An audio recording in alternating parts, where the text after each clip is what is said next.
Hello hi बच्चों, welcome on my YouTube channel Ninja factory coaching.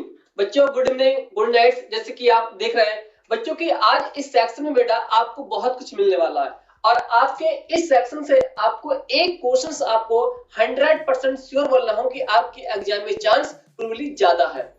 वो इसलिए क्योंकि ये जो क्वेश्चंस है ये क्वेश्चंस कई बार एग्जाम में इस टाइप के क्वेश्चन फ्रेम होके आ चुके हैं नीट में और जेईई में, और ये एनसीईआरटी के बेस क्वेश्चंस है आपके। क्लियर? तो हम लोगों का अब बेटा जो लेक्चर नंबर है ये 5 है। इससे पहले हम लोग जो इलेक्ट्रोस्टैटिक है उसके electric field, Coulomb's law, voltage, potential energy ये ऑलरेडी हम लोग डिस्कस कर चुके हैं। तो आज मेरा जो कॉन्सेप्ट है बेटा वो रहेगा कैपेसिटेंस के बेस पर रहेगा। इसमें एक सवाल कैपेसिटेंस वर्सेस और इलेक्ट्रिक फील्ड, वो भी मैंने आपको ग्राफ यहाँ दिया है। क्लियर है ये? तो आइए देरी ना करते हुए बेटा स्टार्ट करते हैं। इस सेक्शन में बहुत छोटा सा सेक्शन आएगा हमारा, ये केवल इसमें बेटा 6 क्वेश्चन है इसमें। क्लियर? आइए देखते हैं। अब ये कॉन्सेप्ट बेटा किसी तरह का सवाल आए इसमें, इसका कॉन्सेप्ट अगर आपको पता है तो ये क्वेश्चन आप यूं चुटकी में सॉल्व करोगे। क्लियर? देखिएगा इसको। तो ये कह रहा है बेटा 2 है मेटालिक स्फीयर है। अब 2 मेटालिक स्फीयर है तो अब स्फीयर बना दो बेटा अपना। देखिए यहाँ पर सुनिएगा, ये मैंने बनाया बेटा स्फीयर। हाँ क्लियर? तो एक स्फीयर ये बन गया बेटा और एक स्फीयर मैंने ये बना दिया। क्लियर? अब वो ये कह रहे हैं कि इनकी जो रेडियस है बेटा, इनकी रेडियस 1 सेंटीमीटर और 3 सेंटीमीटर रेडियस है इनकी। तो आओ रेडियस बनाते हैं बेटा। क्लियर? यहां से ये रेडियस बेटा मैंने R1 मान लिया, कितना है 1 सेंटीमीटर, और ये है बेटा यहां से इसको मैंने मान लिया R2 और ये है 3 सेंटीमीटर। इतना क्लियर? 2 स्फीयर हैं जिनकी रेडियाई 1 और कॉमा कितना है 3 का रेशियो इनका दे रखा है। फिर कह रहे हैं कि इनको जो चार्ज है बेटा वो चार्ज, ये चार्ज कितना है, इसका जो चार्ज है वो है चार्ज पे, इसको बेटा मैंने मान लिया है Q1 चार्ज। इसकी वैल्यू है -1 इंटू 10 की पावर -2 कूलम्ब चार्ज। फिर ये वाला जो स्फीयर है, जो बिग स्फीयर है, इसका जो चार्ज है बेटा वो चार्ज कितना है, ये चार्ज है Q2 कितना है, ये 5 इंटू 10 की पावर -2 कूलम्ब चार्ज। इतना उन्होंने ये बोल दिया और ये 2 स्फीयर को रिप्रेजेंट कर दिया, 3 सेंटीमीटर वाला और ये 1 सेंटीमीटर वाला। अब ये बोल रहे हैं कि हमने क्या किया बेटा, इन 2 स्फीयर को क्या किया बेटा, हमने कनेक्ट कर दिया। क्या कर दिया? इनको कनेक्ट कर दिया किसी कंडक्टिंग वायर से। इस तरह से लेके हमने इनको कनेक्ट कर दिया। अब दूसरा कॉन्सेप्ट ये कहता है कि जब 2 स्फीयर को कनेक्ट करते हैं बेटा तो होता क्या बेटा, जिनका पोटेंशियल ज्यादा होगा या जिसका पोटेंशियल कम होगा तो जो चार्ज जो फ्लो होता है वो होता है हायर पोटेंशियल से लोअर पोटेंशियल।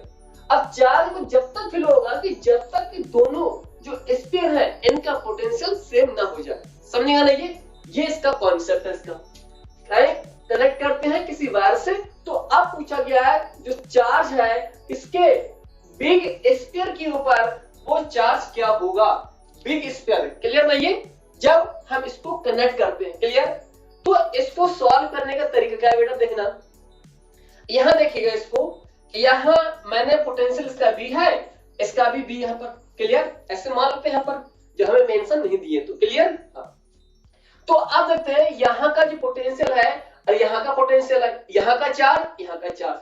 तो अगर इनको बेटा कनेक्ट करेंगे इस तरह, देखना इस तरह यहां से और यहां से बेटा क्या होंगे कनेक्ट करके, तो इनके पास जो चार्ज होगा वो चार्ज यहां और ये चार्ज बदल जाएगा।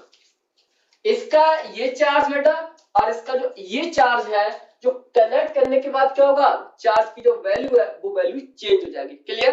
तो अब हमसे जो पूछा है बेटा वो पूछा है इस वाले स्फीयर की जो रेडियस है 3 सेंटीमीटर और इसकी रेडियस है 1 सेंटीमीटर।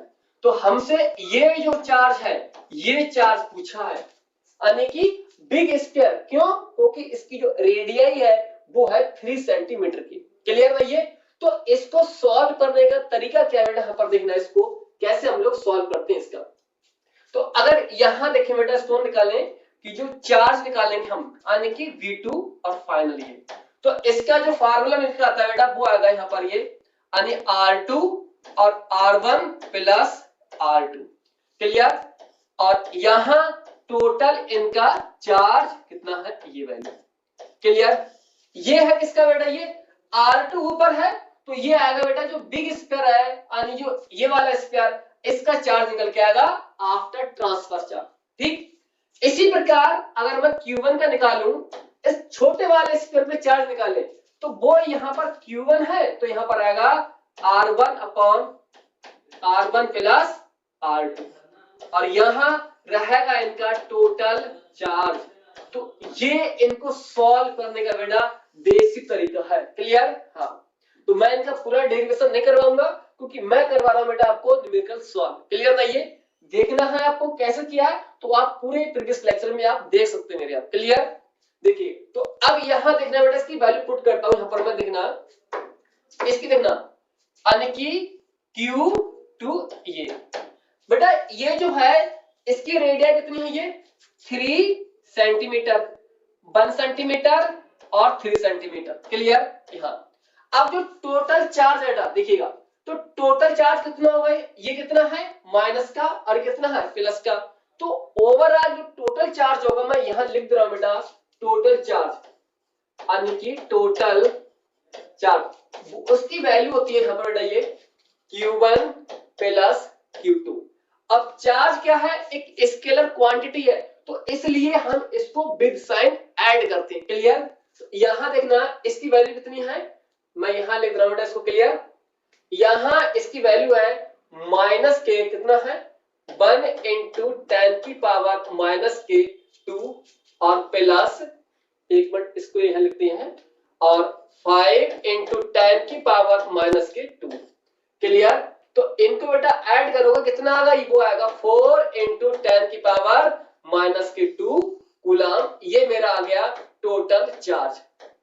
क्लियर? हाँ, अगर ये प्लस होता तो दोनों को ऐड कर दे कितना होता है 6 होता, लेकिन इसका साइन कैसा माइनस का, तो कितना होगा ये प्लस और माइनस का 1, कितना होगा यहाँ पर ये 4 बचेगा। क्लियर?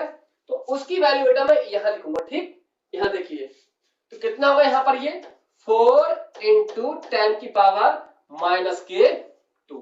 क्लियर? अब देखिए बेटा यहां पर इसको यहां से देखते हैं, इसको सॉल्व करते हैं। यहाँ पर इससे ये वाली वैल्यू बेटा क्या होगी, कैंसिल होगी, 1 प्लस 3 4 होगा, तो 4 यहाँ का, यहां से 4 कैंसिल होगा, तो यहां बचेगा 3 इंटू 10 की पावर माइनस का 2 कूलम चार्ज बचेगा। ये किसके ऊपर रहेगा, ये रहेगा बिग स्फीयर जिसकी रेडियाई 3 सेंटीमीटर है, ये लिखना। क्लियर? अगर यहाँ R2 है तो यहाँ भी Q2, यहाँ R1 है तो यहाँ पर भी Q1 रहेगा। ये है इसका मेन, इसका लॉजिकल सॉल्व करने का तरीका। क्लियर? तो इसका जो आंसर हमारा है, इसका कौन सा आंसर दे रखा है बेटा, इसका आंसर इसका ये वाला है, बी वाला इसका ऑप्शन है। क्लियर ना? ये हाँ, मेन कॉन्सेप्ट इसका ये है सॉल्व करने का इनका तरीका आपका। क्लियर ना? ये हाँ, तो ये जो फार्मूला है बेटा पता होना चाहिए चीजें। क्लियर ना? ये हाँ, बेसिक कॉन्सेप्ट इसका ये यहाँ पर है। क्लियर? हाँ, आइए अब देखते हैं बेटा एक आगे वाले सवाल को, क्वेश्चन नंबर 2। अब ये जो मैंने सॉल्व करवाया है ये बेटा आपके एग्जाम में आया है, ये मेंस की प्रॉब्लम है, 2012 की प्रॉब्लम है। क्लियर नहीं है? हाँ, अब देखते हैं इस वाली प्रॉब्लम को, देखते हैं ये देखना। अब ये भी जो मेंस की प्रॉब्लम है ये 2010 की प्रॉब्लम है। अब देखिए बच्चों यहां कह रहे हैं 2 पैरेलल मेटल की प्लेट्स है, ये प्लेट और हैविंग चार्ज, इनके पास चार्ज कितना है Q और माइनस का Q चार्ज है। क्लियर नहीं है? हाँ, और फेस ईच अदर कंटेन कुछ सर्टेन डिस्टेंस है इनके पास बीच की। जैसे देखना बेटा यहां देखिए, इसको यहां देखना, इसको मैंने यहां बनाया, एक मैंने बेटा यहां बनाई, ठीक, और एक मैंने यहां पर ये बनाई। ठीक, इनके बीच में क्या बेटा कुछ यहां पर डिस्टेंस है, उसको मैंने मान लिया डिस्टेंस, ये डिस्टेंस है। क्लियर? अब ये प्लेट है तो इसका क्या होगा, कुछ ना कुछ इसका एरिया होगा, ऐसे ही इस प्लेट का कुछ ना कुछ एरिया होगा। क्लियर? ये कह रहे हैं।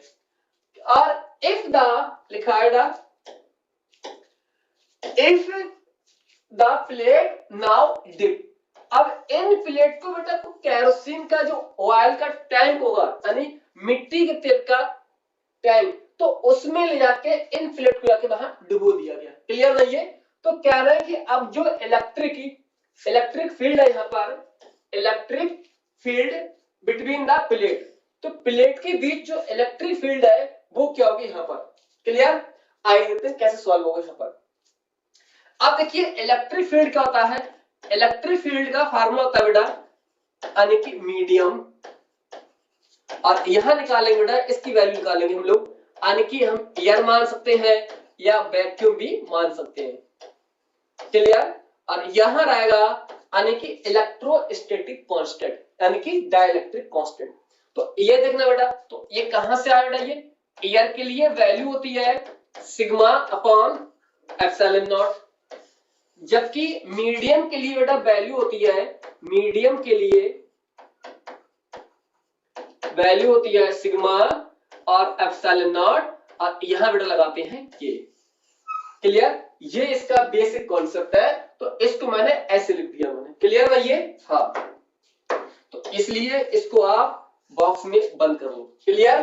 तो मेन कॉन्सेप्ट ये है। तो कह रहे हैं कि जो इलेक्ट्रिक फील्ड क्या होगी बेटा, वो उस इलेक्ट्रिक फील्ड की वैल्यू क्या होगी जब आप ये इंट्रोड्यूस कर दोगे मीडियम में, तो इसकी वैल्यू क्या होगी, डिक्रीज होगी। क्लियर है ये? वैल्यू कौन सा आंसर इसका, थर्ड इसका आंसर इसका। एक बार इसको हमने एयर में रखा बेटा, एक बार फिर एयर के बाद रखा, तो यहाँ इसकी वैल्यू कितनी होगी बेटा, ये इसकी वैल्यू होगी यहाँ पर बेटा यानी कि सिग्मा और एप्सिलॉन नॉट। क्लियर? अब दोबारा इनको ले जाके अब दोबारा रख दिया बेटा यहाँ पर, अगली बार मैंने क्या रख दिया यहाँ पर यानी कि कोई कैरोसिन का ऑयल रख दिया मैंने। ठीक है ये? हाँ, कैरोसिन ऑयल, तो इसकी कुछ ना कुछ वैल्यू होगी डाइलेक्ट्रिक की। तो अब क्या रहे हैं इसकी वैल्यू क्या बेटा यहाँ पर, इस मीडियम की सिग्मा और यहाँ के और यहाँ एप्सिलॉन नॉट। क्लियर?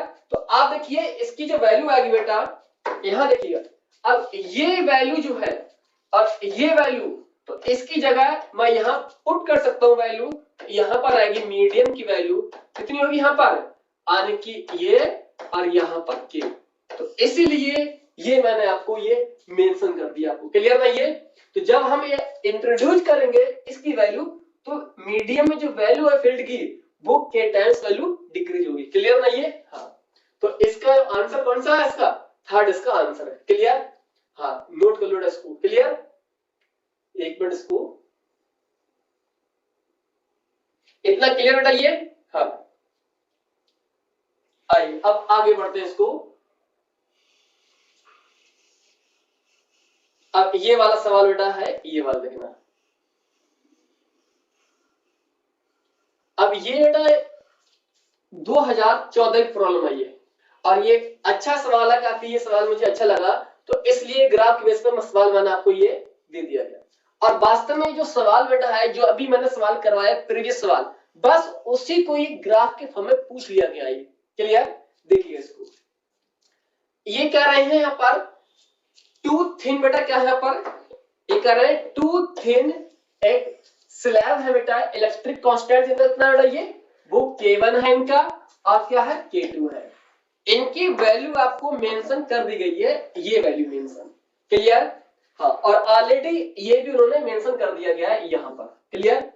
तो अब कह रहे हैं कि इसमें इलेक्ट्रिक फील्ड वर्सेस और जो डिस्टेंस है बेटा प्लेट के बीच की डिस्टेंस, उनके बीच ग्राफ कौन सा होगा। ये सवाल बहुत अच्छा सवाल है। क्लियर? देखिए इसको कैसे सॉल्व करता हूं यहाँ पर। अब मैं यहाँ देखिए बेटा रिलेशन का, यहाँ पर ये अभी मैंने बताया था आपको, पहले दर देखिए रिलेशन का इसका, तब चीजें आपको और क्लियर होंगी आपको। देखिएगा यहां मैंने जो इलेक्ट्रिक फील्ड है इसकी वैल्यू मैं लिखी यहाँ पर सिग्मा, और यहाँ एप्सिलॉन नॉट K1। अब K1 है तो इसकी वैल्यू मैंने यानी E1 मैंने मान लिया। अब देखिए इसकी वैल्यू यहाँ पर E2 मैंने मान लिया, तो सिग्मा एप्सिलॉन नॉट और K2 मैंने ये वैल्यू मान ली यहाँ पर। क्लियर? क्योंकि दोनों का इनका मीडियम अलग है, ये K1 है, इनका मीडियम अलग है, वो है K2। क्लियर? तो इसीलिए जो फील्ड भी है वो 2 टाइप की फील्ड प्रोड्यूस होगी यहाँ पर। क्लियर? तो अब देखिए इनका जो रिलेशन हो गया, वो रिलेशन क्या हो गया कि जो K1 की जो वैल्यू है वो क्या है, लेस है किससे, K2 से वैल्यू।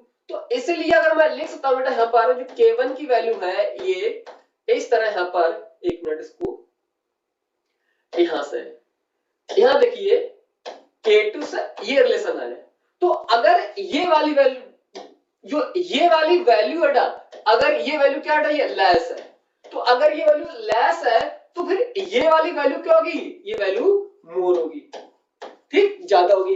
इसी प्रकार अब ये वैल्यू क्या है, ज्यादा है, यानी ये वैल्यू क्या है, ये वैल्यू मोर है, तो इसकी वैल्यू क्या होगी बेटा, वो होगी लेस। क्लियर? तो अब दूसरे केस में जो ग्राफ होगा वो ग्राफ नीचे से जाएगा। क्लियर? पहले केस का ग्राफ ऊपर से जाएगा क्योंकि यहाँ जो फील्ड है ज्यादा है। क्लियर? ये देखिए इस तरह ग्राफ देते हैं यहाँ पर। तो इसलिए जो फील्ड का अब कॉन्सेप्ट आएगा वो कॉन्सेप्ट ये आएगा यहां से ये। क्लियर? ये कॉन्सेप्ट आएगा। तो इसी की बेस पे अब आपके एग्जाम में पूछा है ग्राफ आपके।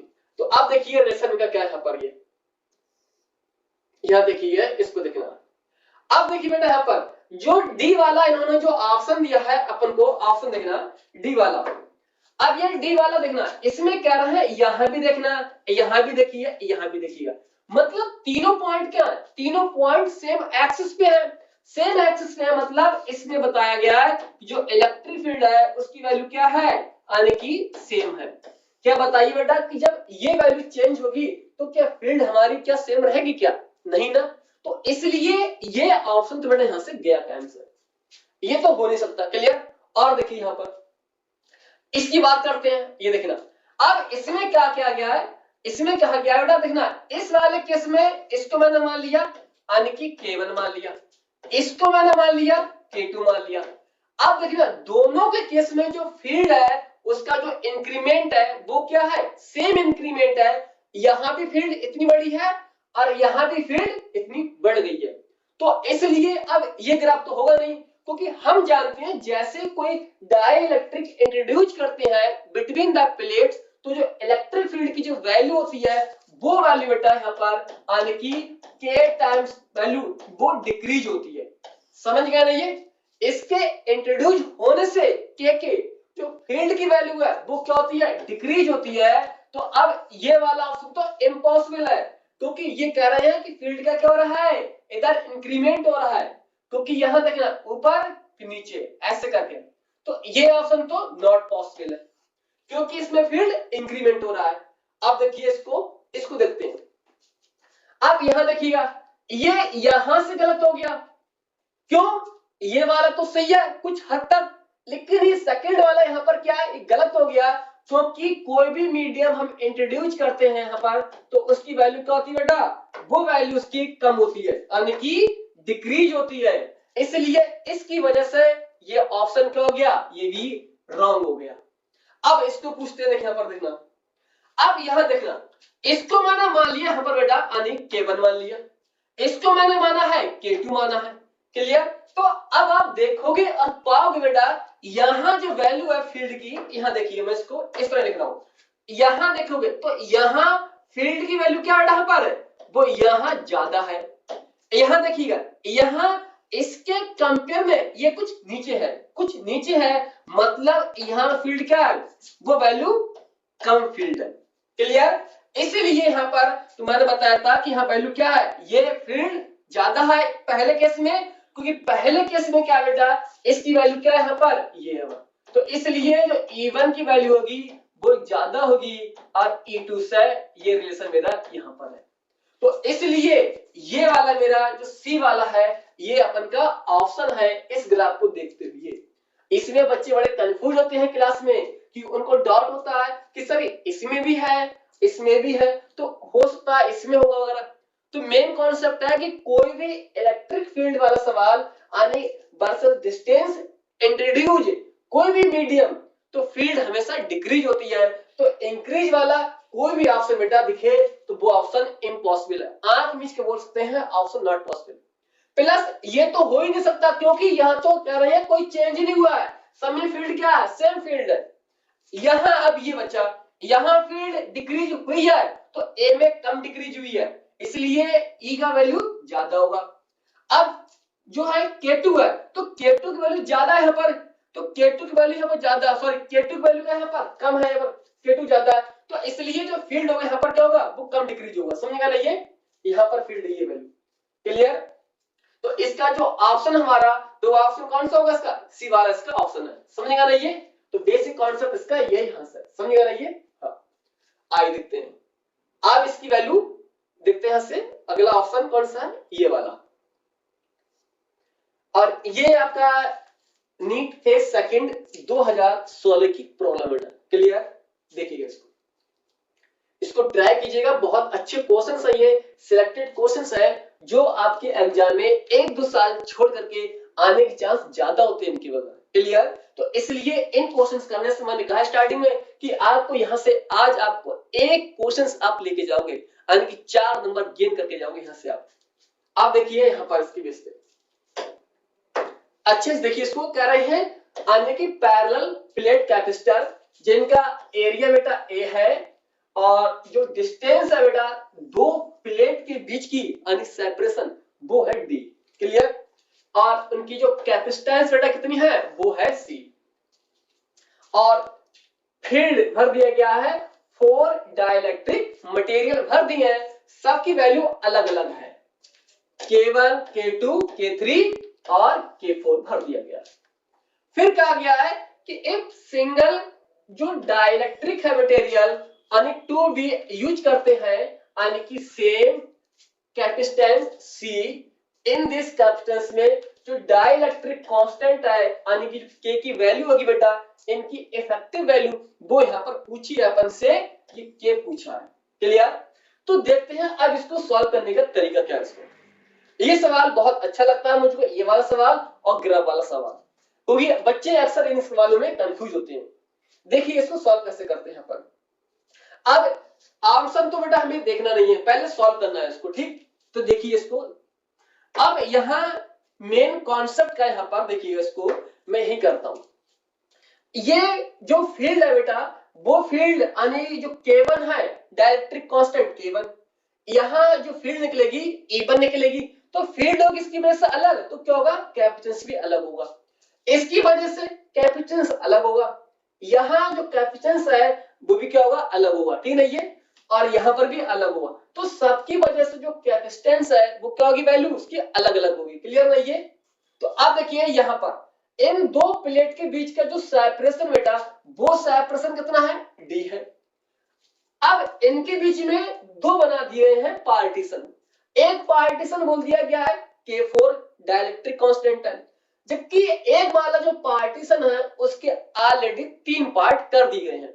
अब वो 3 पार्ट कैसे किए गए हैं, इस वाले जो पार्टीशन है उसमें देखना ये वाला रख दिया गया है डाइलेक्ट्रिक K1, फिर इस वाले में K2 रख दिया गया है इस तरह से, और इसमें रख दिया गया है K3 रख दिया गया है। अब हम जानते हैं कि प्लेट होती है तो उसका एरिया होता है A, तो उसका एरिया कितना बेटा, ये उसका एरिया है ये एरिया। क्लियर? अब एरिया इसका ये है, लेकिन यहां इस वाले जो सेक्शन है इस सेक्शन में 3 मटेरियल भर दी गए हैं, तो इसका जो एरिया होगा यानी इस वाले का एरिया यहां से लेकर के बेटा यहां तक होगा, इसी प्रकार इसका एरिया यहां से लेकर के यहां तक होगा, और इसका एरिया यहां से लेकर के यहां तक होगा। तो तीनों एरिया को ऐड करोगे तो वो एरिया ओवरऑल क्या मिलेगा, ए मुझे मिलेगा। क्लियर? अब देखिए इधर, अब इसकी डिस्टेंस कितनी है, पूरी डी है, तो इसकी डिस्टेंस हाफ हो गई है, तो ये भी बेटा कितनी बचेगी, हाफ, इसकी वैल्यू यहां पर ये बचेगी। इतना समझेगा ना ये इसका कॉन्सेप्ट है।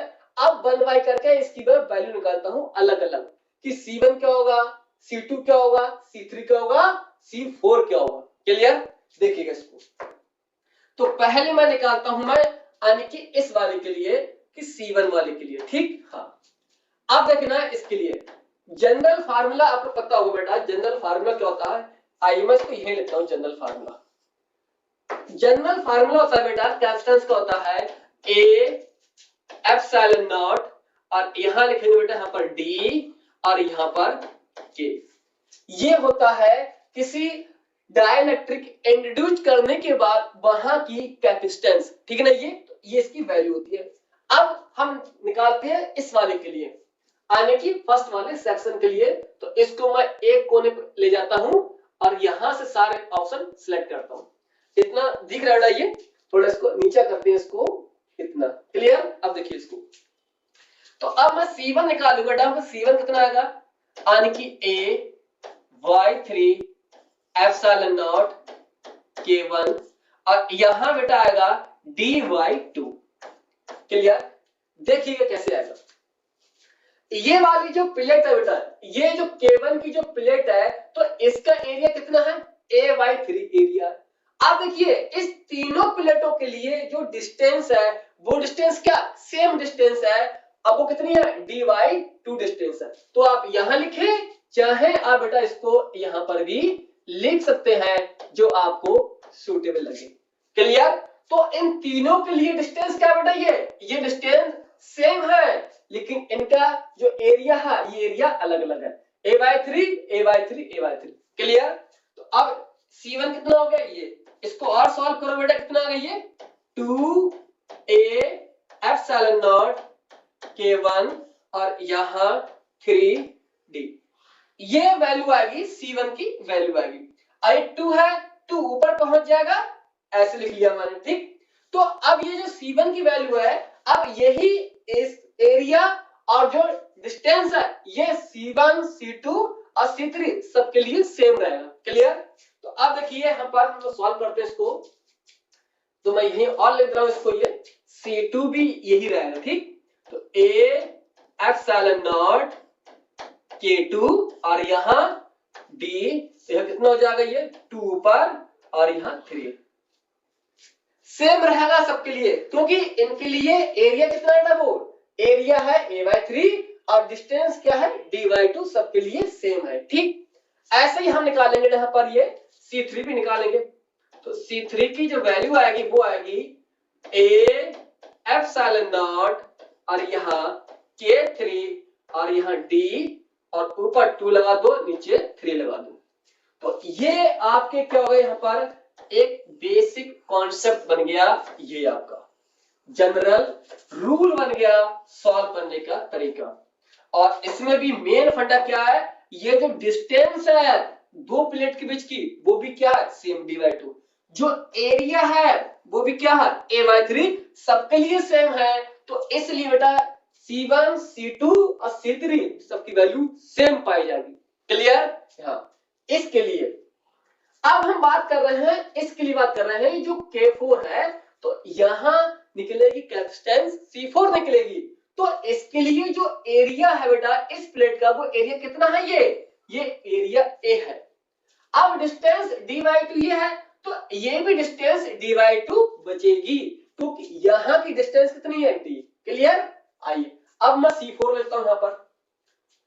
C4, चलो C4 में यही लिखता हूं बेटा, ठीक। तो C4 कितना आ गया, एक मिनट है लिखते उसको यहां पर। C4 यहां देखते हैं इसको। तो C4 की वैल्यू आएगी बेटा A एप्सिलॉन नॉट K4 और यहां D/2। देखिएगा इसके लिए जो एरिया कितना है A है, इसके लिए डिस्टेंस कितनी है सेपरेशन प्लेट का, वो है D/2। क्लियर, तो यहां इसको सॉल्व करो बेटा, तो वो वैल्यू आएगी आपकी C4 2A एप्सिलॉन नॉट और यहां K4 यहां पर D। क्लियर, तो ये क्या आ गया आपके लिए C4, यहां से ये आ गया।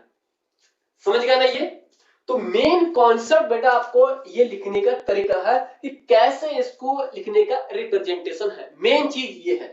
क्लियर, क्योंकि बच्चे कंफ्यूज होते हैं कि ये A/3 किसके लिए दिया गया है, D किसके लिए दिया गया है। क्लियर, हाँ, इतना नोट करो, फिर मैं आपको आगे बढ़ाता हूं, ठीक नहीं। ये एक एक पॉइंट बेटा इसको मेंशन करते जाइएगा एग्जाम के लिए, क्योंकि ये काफी इंपोर्टेंट है आपके एग्जाम के लिए। इतना बेटा क्लियर नहीं है, हाँ। आइए अब मैं आगे बढ़ता हूं, कितना क्लियर।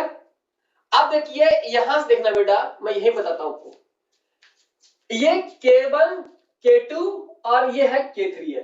अब ये तीनों किसमें है, तीनों है बेटा ये है पैरेलल में, किसमें है, पैरेलल में है, क्योंकि इनके लिए जो तीनों के लिए जो डिस्टेंस है वो डिस्टेंस कितनी है, सेम डिस्टेंस है, dy2 लेकिन एरिया क्या कर गया इनका, वो एरिया डिवाइड कर गया, किसमें, तीन पार्ट में डिवाइड कर गया एरिया, तो किसमें है ये, फिर बन जाएंगे C1 C2 C3 in case of parallel. Clear, तो आइए मैं इसको ऐड करता हूं, मैं लिखना the C1 and C2 and C3 in parallel, और पैरेलल में पता होगा आपको तो इसकी वैल्यू क्या होती है, C1 C2 और C3, इतना क्लियर आएगा इसको। अब देखिए इसकी वैल्यू मैं सेट करता हूं यहां पर, तो इसको मैंने मान लिया बेटा एक कैपेसिटेंस मैंने इसको नहीं मान ली, यानी कि C डैश मैंने मान लिया, इसको क्या मान लिया मैंने, ये किसमें है, पैरेलल में होता है, तो अब इसको मैंने मान लिया एक नई वैल्यू, और इसकी वैल्यू कितनी है पर, ये C1 है, C2 है और C3 है, इसकी वैल्यू पुट करो बेटा, वैल्यू सबकी सेम है, 2a एप्सिलॉन नॉट K1 और कितना है 3d है, ऐसे यहां पर 2a एप्सिलॉन नॉट K2 और 3d प्लस ये भी कितना है 2a एप्सिलॉन नॉट K3 और यहां 3d। क्लियर, ये इसकी वैल्यू है, सबकी वैल्यू क्या है यहां पर, ये वैल्यू फैक्टर सेम वैल्यू है। क्लियर, ये भी यहां पर सेम है, बस इसका डिफरेंस है, इसका डिफरेंस है डाइलेक्ट्रिक कांस्टेंट का, तो इसको हम लेते हैं यहां पर यानी बाहर और बाकी चीज अंदर है ये, तो ये सी डैश कितना आ गया, ये 2, यहां लिखो इसको 3a एप्सिलॉन नॉट और d, तो अब इसकी वैल्यू लिख सकते हैं K1 K2 और यहां K3, ठीक, तो इसकी वैल्यू यहां पर, ये वैल्यू इसकी यहां पर आ गई, इतना क्लियर नहीं है, तो ये वैल्यू किसमें आ गई, यानी कि इनको मैंने बाहर निकाल लिया, तो K1 K2 K3 यहां बचेगा। क्लियर, अब देखिए इसको, अब ये वैल्यू किसमें है, देखना इसको, अब ये वाली वैल्यू बेटा, ये पूरी वैल्यू मैंने क्या मान लिया है, इसको मैंने मान लिया बेटा यहां पर, एक मिनट, इसको मैंने यहां देखिए इसको, इस पूरी वैल्यू को मैंने मान लिया बेटा, इनको मान लिया मैंने C डैश मान लिया, क्या माना मैंने इनको, C डैश माना, C1 C2 और C3। क्लियर, अब देखिए ये वैल्यू और ये वाली वैल्यू, ये दोनों मिलकर बेटा बनेंगी, वो बनेंगी सीरीज में बनेंगी, किसमें बनेंगी, सीरीज में बनेंगी, क्योंकि लिए अब इन दोनों के लिए बेटा क्या होगा, जो डिस्टेंस है बेटा वो डिस्टेंस क्या कर गई, डिवाइड कर गई, यहां डिस्टेंस d है, अब यहां डिस्टेंस अलग अलग हो गए, dy2 और dy2, इनके लिए एरिया सेम और इस पूरी के लिए एरिया सेम हो गया, तो अब वो किसमें बन गई, सीरीज में। देखना, देखिए इसको मैं देखना, फिर लिखना ये the C dash and C4 in series, तो इसको मैंने मान लिया, अब एक नया C डैश मैंने मान लिया, ठीक, हाँ, तो नया C डैश कितना होगा यहां पर, ये लिखो इसकी वैल्यू C डैश प्लस, और यहां लिख लिया मैंने यहां पर C4, यानी कि जो C डैश है, C डैश किसके इक्वल है, वो है C1 C2 और C3 के इक्विवेलेंट है, और C4 किसका है, ये इसके किसमें आएगा, सीरीज में आएगा। क्लियर, तो अब इसको हम लोग ऐड करते हैं यहां पर वैल्यू, इसकी वैल्यू यहां देखना C डैश, और यहां इसकी वैल्यू बेटा देखना, जब ये पूरी वैल्यू उल्टी करो बेटा तो ऊपर पहुंच जाएगा, यहां देखना इसको, ये तो 2a एप्सिलॉन नॉट और यहां 3d, यहां पर आएगा K1 K2 K3, ये वैल्यू यहां पर आ जाएगी, ठीक है, ये वैल्यू यहां पर, फिर यहां देखिए इसकी वैल्यू यहां पर प्लस, और इसकी वैल्यू कितनी आएगी बेटा, वो आएगी यहां पर, वैल्यू कितनी है, C4 की वैल्यू ये लिखवाई मैंने, ठीक, कितना है ये 2a एप्सिलॉन नॉट, तो लिखो इसको 2a ए एप्सिलॉन नॉट और यहां है K4 और यहां पर बेटा है D। इतना क्लियर? D है बेटा, ठीक। तो अब यहां उसको क्या वैल्यू में 1 मान सकता हूं, क्लियर ना ये? हाँ, ये वैल्यू आ गई किसकी? इसकी।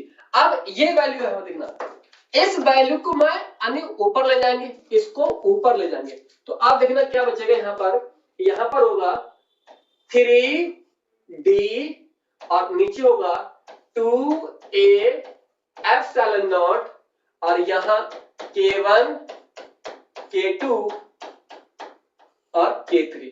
क्लियर?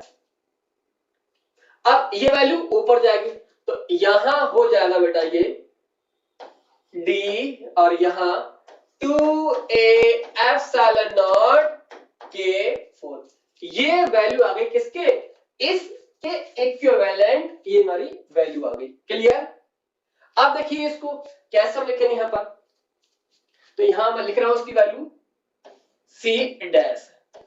तो C डैश मैं कैसे लिख सकता हूं, यहां देखना, इसको पूरी वैल्यू इसके अंदर उल्टा करते हैं यहां पर ये, तो 2A epsilon not K1 plus,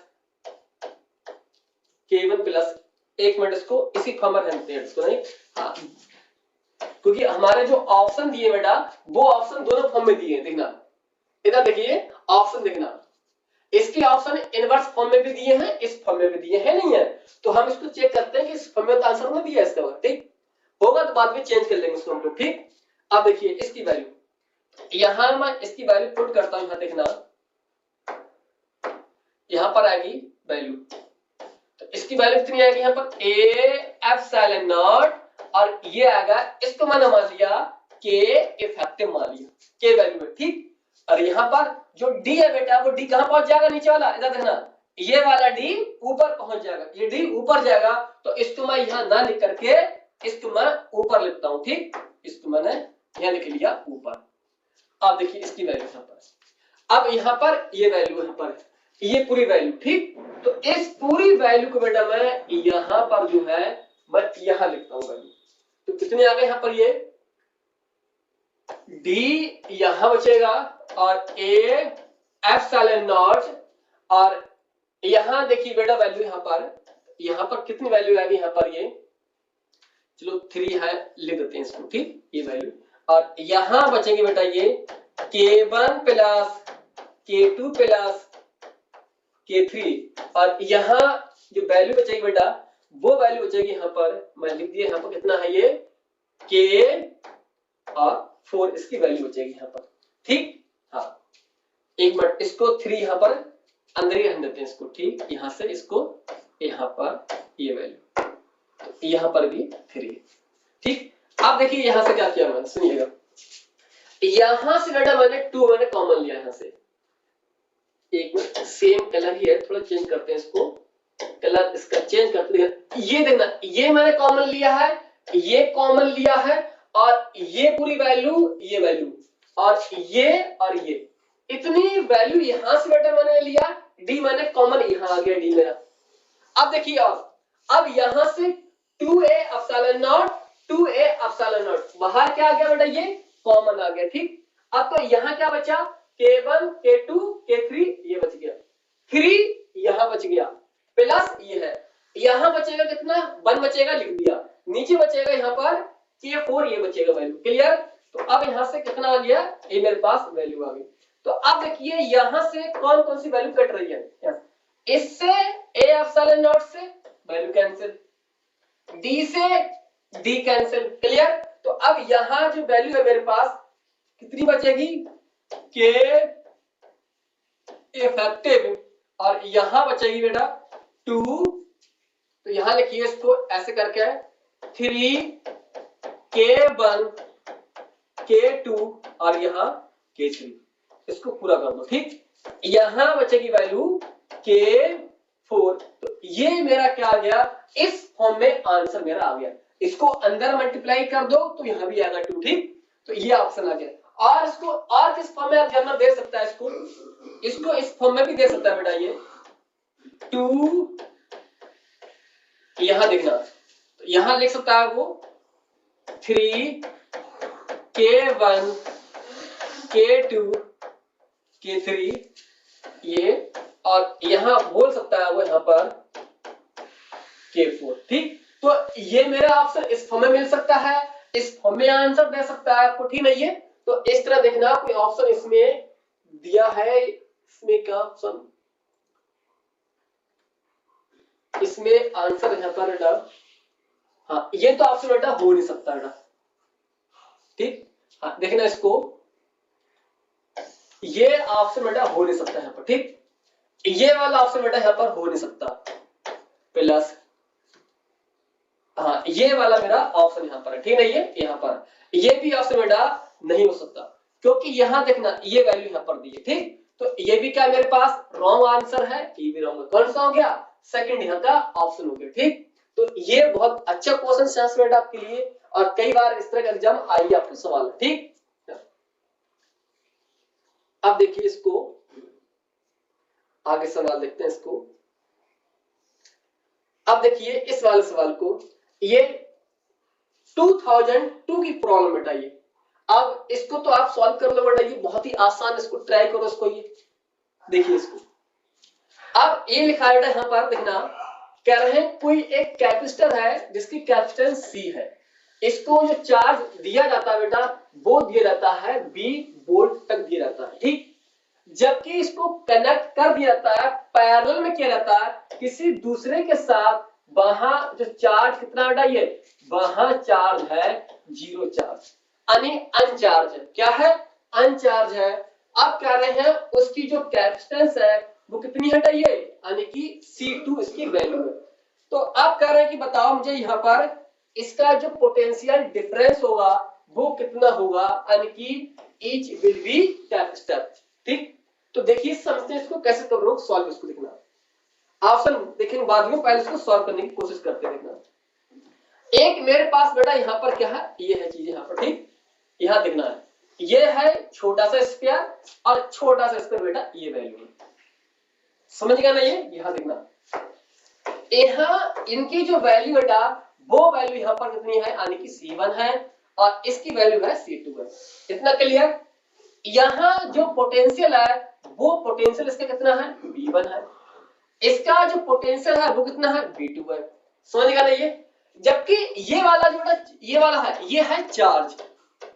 charge का मतलब है इसको चार्ज दे दिया with the help of battery apply करके। ठीक, तो यहाँ इसके पास जो चार्ज होगा उसको मैंने मान लिया Q1, इसकी वैल्यू मान ली।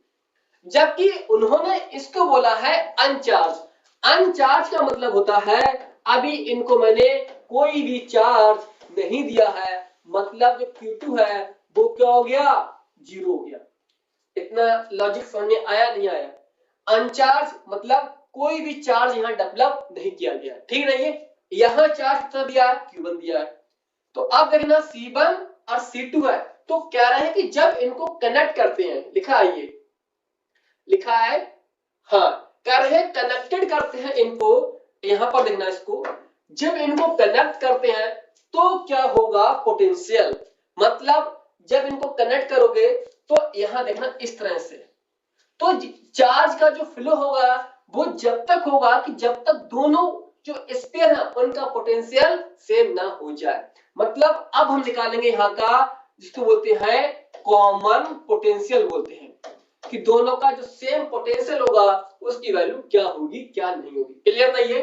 तो अब देखिए यहाँ वैल्यू क्या है, यहाँ पर तो जो पोटेंशियल होता है उसकी वैल्यू क्या होती है, यहाँ देखना पोटेंशियल की वैल्यू होती है कि टोटल चार्ज प्लस, फिर यहां निकालेंगे हम यहाँ पर कि टोटल कैपेसिटेंस। इतना क्लियर नहीं है।